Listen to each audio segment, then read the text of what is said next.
Sutta number 63, the shorter discourse to Malukya Putta, Chula Malukya Sutta, in the Middle Length Sayings. Thus have I heard on one occasion the Blessed One was living at Sawati in Jeta's Grove, Anathapindika's park. Then, while the Venerable Malukaputta was alone in meditation, the following thought arose in his mind. These speculative views have been left undeclared by the Blessed One, set aside and rejected by him, namely, the world is eternal, and the world is not eternal. The world is finite, and the world is infinite. The soul is the same as the body.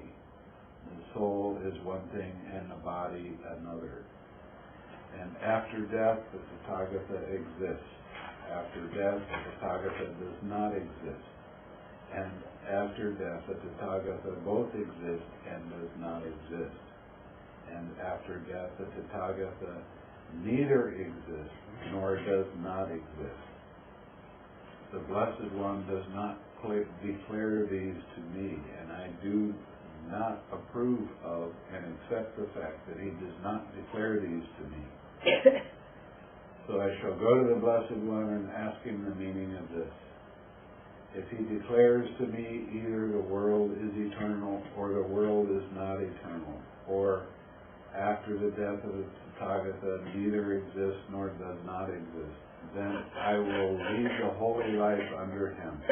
If he does not declare these to me, I will abandon the training and return to life. This is kind of an interesting sutta, and this monk gets it set in his mind that these views are really important to understand, whether the world is eternal, whether it's not eternal, whether the soul is part of the body or not, and all of these kind of things. But these are all just conceptual thinking, and they lead to a lot of philosophical discussion, but there's never any answer to give. Because you take one position, I'm going to take the other position, and then we're going to discuss that all night, but there's no solution. So when the Buddha was asked these kinds of things, he never answered.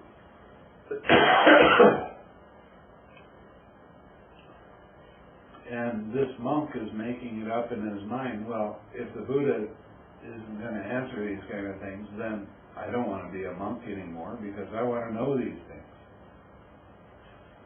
So he's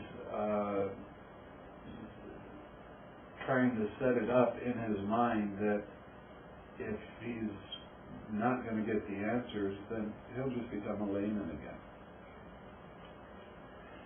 So, then when it was evening, the Venerable Malukya Putta arose from meditation and went to the Blessed One. After paying homage to him, he sat down at one side and told him, "Here, Venerable Sir, while I was alone in meditation, the following thought arose in my mind. These speculative views have been left undeclared by the Blessed One. If he does not declare these to me, I will abandon the training and return to the low life. If the Blessed One knows whether the world is eternal, let the Blessed One declare to me the world is eternal.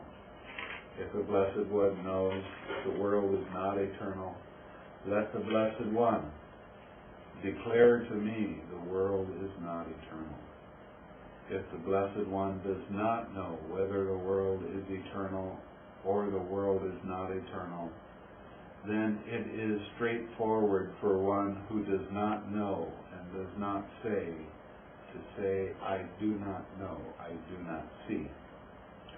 If the Blessed One knows the world is finite, or the world is infinite, or the soul is the same as the body, or the soul is one thing and the body another, or after death the Tathagata exists, or after death the Tathagata does not exist. If the Blessed One knows that after death the Tathagata both exists and does not exist, let the Blessed One declare to me. If the Blessed One knows after death the Tathagata neither exists nor does not exist, let the Blessed One declare that to me. If the Blessed One does not know either that after death the Tathagata both exists and does not exist, or after death the Tathagata neither exists nor does not exist, then it is straightforward for him. It is straightforward for one who does not know and does not see to say, I do not know, I do not see. Now, this is when he gets slapped, this monk gets slapped a little bit for demanding to have these kinds of speculative answers. How then did I ever say to you, come, lead the holy life under me, and I will declare to you the world is eternal, or after death a Tathagata neither exists nor does not exist? No, Venerable Sir. Did you ever tell me I will lead the holy life under the Blessed One, and the Blessed One will declare to me the world is eternal, or after death the Tathagata neither exists nor does not exist? No, Venerable Sir. That being so, misguided man, who are you and what are you abandoning? Slap. If anyone should say thus, I will not lead the holy life under the Blessed One until the Blessed One declares to me the world is eternal and all the rest of the questions, that would still remain undeclared by the Tathagata, and meanwhile that person would die. Suppose a man were wounded by an arrow thickly smeared with poison, and his friends and companions, his kinsmen and relatives, brought a surgeon to treat him. The man would say, I will not let the surgeon pull out this arrow until I know whether the man who wounded me was a noble or a Brahmin or a merchant or a worker.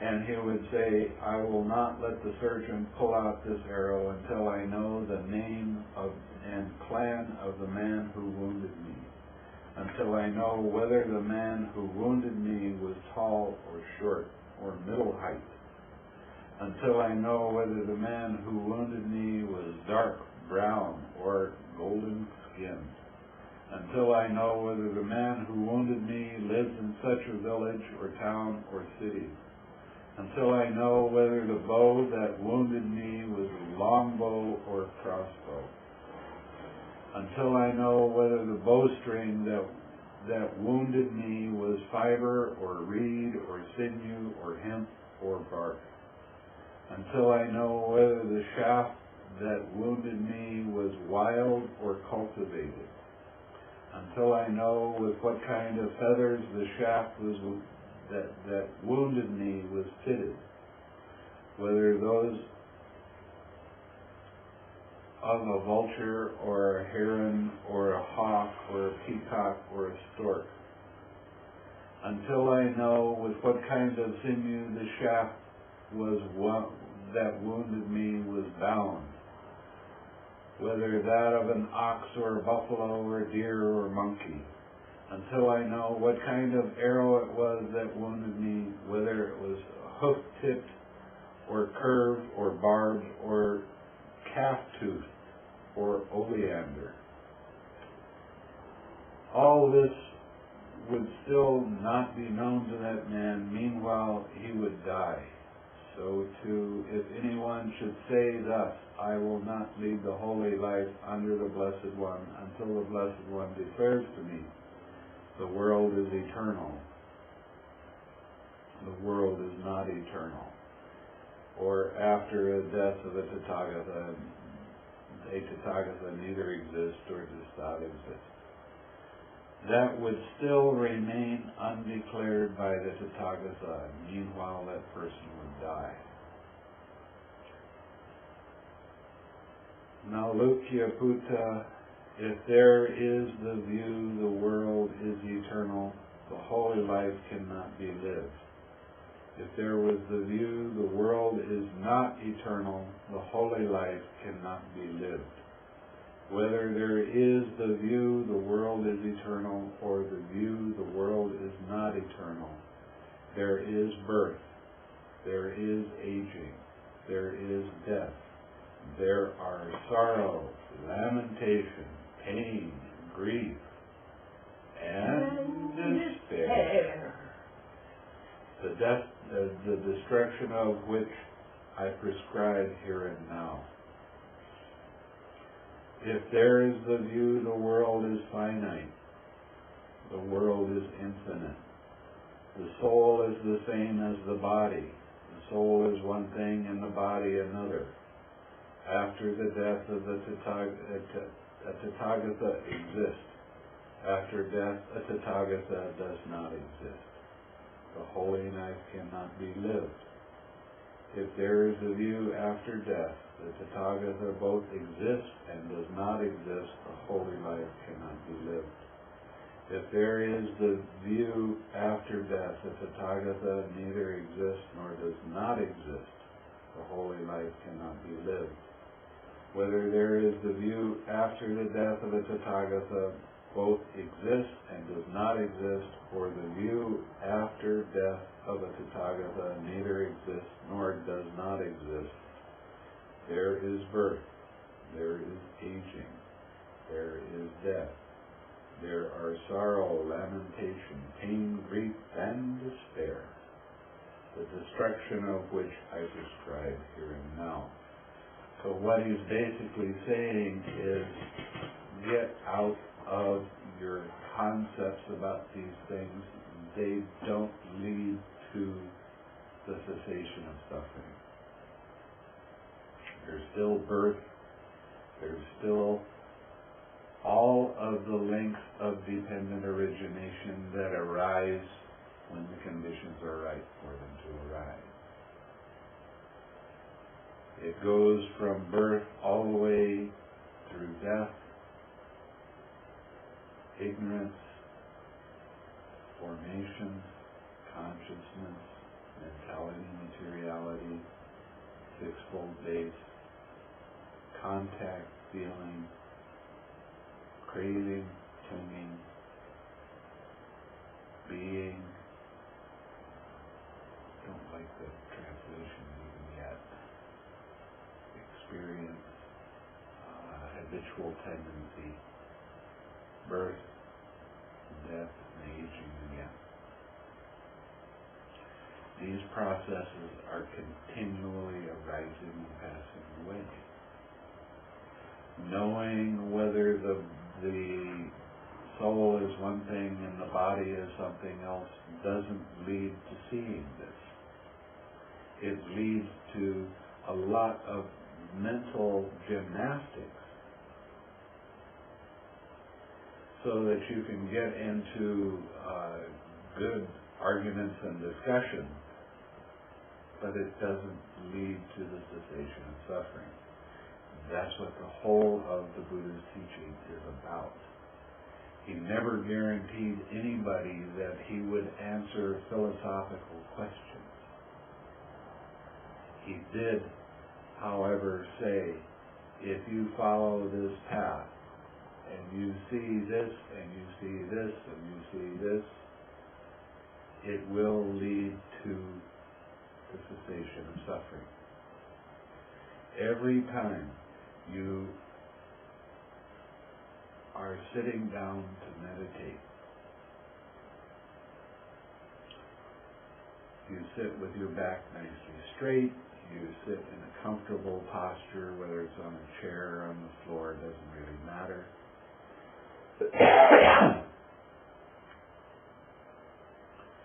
You stay with your object of meditation. If you're practicing loving kindness, you stay with that glowing, warm feeling of loving kindness. You make a wish for happiness and feel that wish, whatever your wish happens to be. If you make a wish for somebody to be peaceful and calm, then feel that peace and calm. Put that peace and calm feeling into your heart, into that radiating, warm, glowy feeling. And stay with that feeling as long as you can. If there is a distraction, let go of the distractions. A distraction is anything that pulls your mind away from your object of meditation. Let go of the distraction. If it's a thought, let the thought be there, but don't keep your attention on the thought. Notice that there is a tension or tightness, and let that tension or tightness go. There's tension and tightness in both body and mind, especially tension and tightness in the head. Let it be relaxed. Feel your mind expand and take a little step down.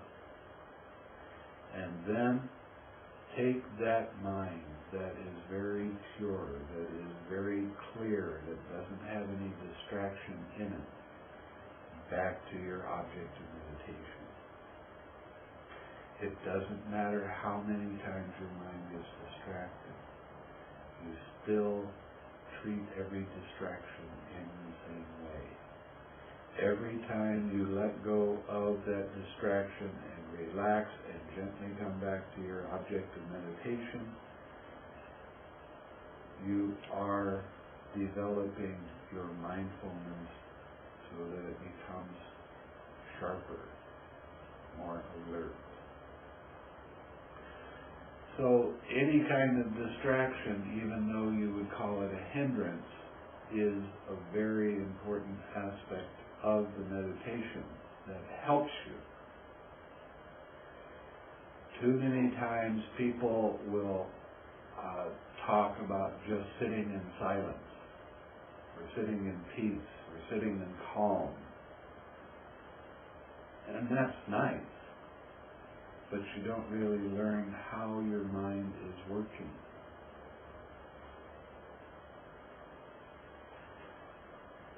The Buddha was real big on talking about the Four Noble Truths. Every one of the links of dependent origination is a form of suffering. Every one of them. Every one of those links is a form of suffering. What's the cause of suffering? What's the second noble truth? What's the origin of that suffering? How do you get to the cessation of that suffering? There is the cessation. You let it be and relax and come back. What is the way leading to the cessation of the suffering? Or the cessation of the craving? Because that's what it really boils down to.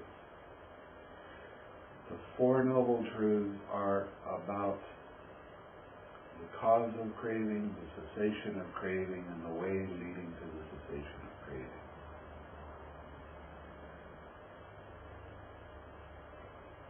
When your mind becomes more clear, you begin to see hindrances when they first start to arise. And this is important. If you don't see a hindrance when it first arises, you will get caught by that hindrance, and then you will have all kinds of emotional and physical problems arise because of it. It doesn't matter whether that distraction is a sensation that arises in your body or a mental feeling that arises in the body, in your mind. Either way, you treat feeling in the same way. When a feeling arises, the truth is it's there. Whether you like it to be there or not doesn't really matter. What you need to do is allow the feeling to be there. Let go of that tight mental fist that's gripped around it, that doesn't want that feeling to be there, that wants the feeling to be different. Allow the feeling to be there and relax.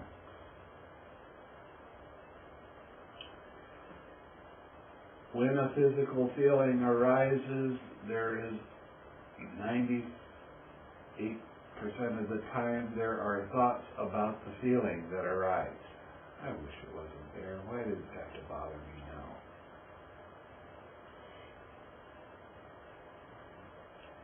Every thought about the feeling causes the feeling to be bigger and more intense. So first, you let go of the thoughts and relax. Next, you see the tight mental fist wrapped around the feeling. You allow the feeling to be there without any resistance at all. And relax. Bring that relaxed mind back to your object of meditation. It doesn't matter whether it's a physical feeling or an emotional feeling. You treat all feeling in the same way. If it's a sensation that arises, you get a pain in your knee or a pain in your back, you treat it in the same way as you treat sadness, depression, unhappiness of whatever form it seems to take. You keep letting go and letting that feeling be, relaxing and coming back. The essence of the Buddha's teaching is not about why things arise. That's for psychotherapists, that's for psychologists. They can look at that if they want. The meditation is about how mind's attention moves from one thing to another, to another, to another. You want to be able to see very clearly how mind moves. And the more clearly you see how mind moves, the easier it is to recognize it and let it go so the movement doesn't last as long. When that starts to happen, your mind starts to stay on your object of meditation by itself without any effort for longer and longer periods of time.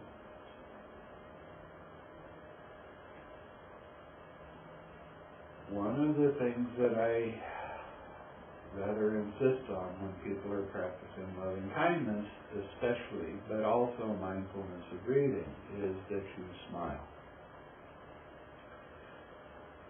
And smile all the time.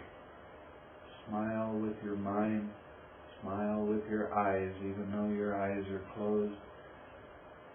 Smile with your lips, a little Buddha smile, and smile with your heart.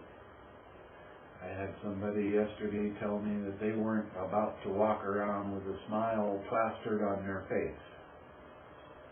And I said, why? And he said, well, it's not a real smile. And honestly, it doesn't matter whether it's a real smile or not at first. As you smile more and more, your mental state starts to go up. And when your mental state goes up, joy has a tendency to arise. When joy arises, your mind mind is very alert, your mind is very clear, your mind is very agile. And it's easy to recognize when your mind starts to get pulled down. And you can let that go. This helps you to have equanimity all of the time. Okay, so I'll get off my soapbox now.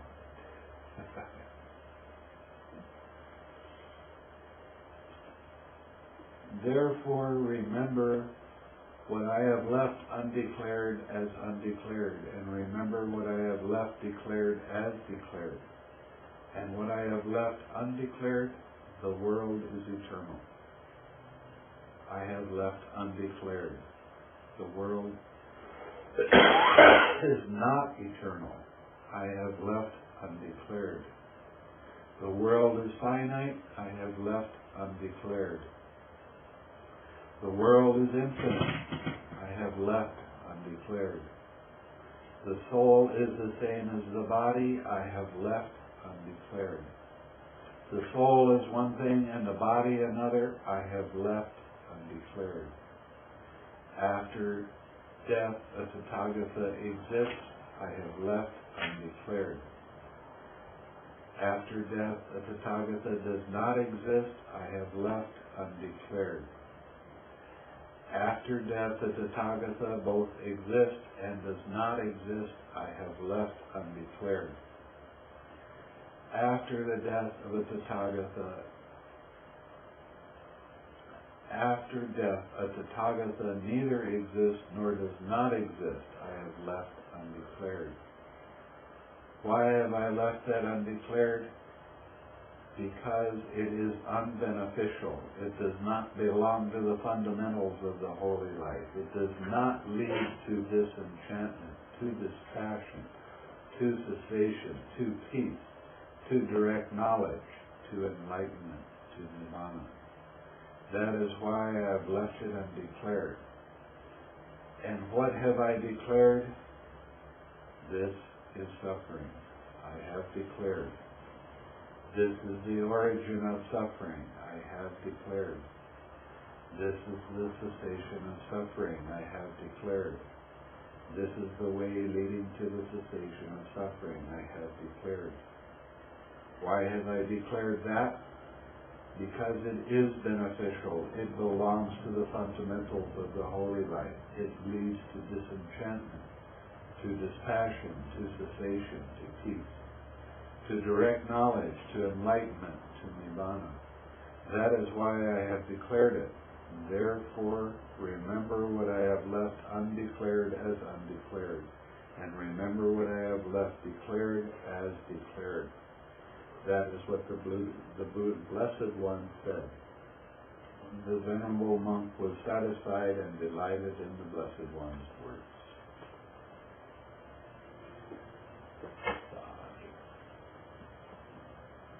So, let's share some merit. May suffering ones be suffering free, and the fear-struck fearless be. May the grieving shed all grief, and may all beings kindly be. May all beings share this merit that we have thus acquired for the acquisition of all kinds of happiness. May beings inhabiting space and earth, devas and nagas and mighty powers share this merit of ours. May they long protect the Buddha's dispensation. Sadhu.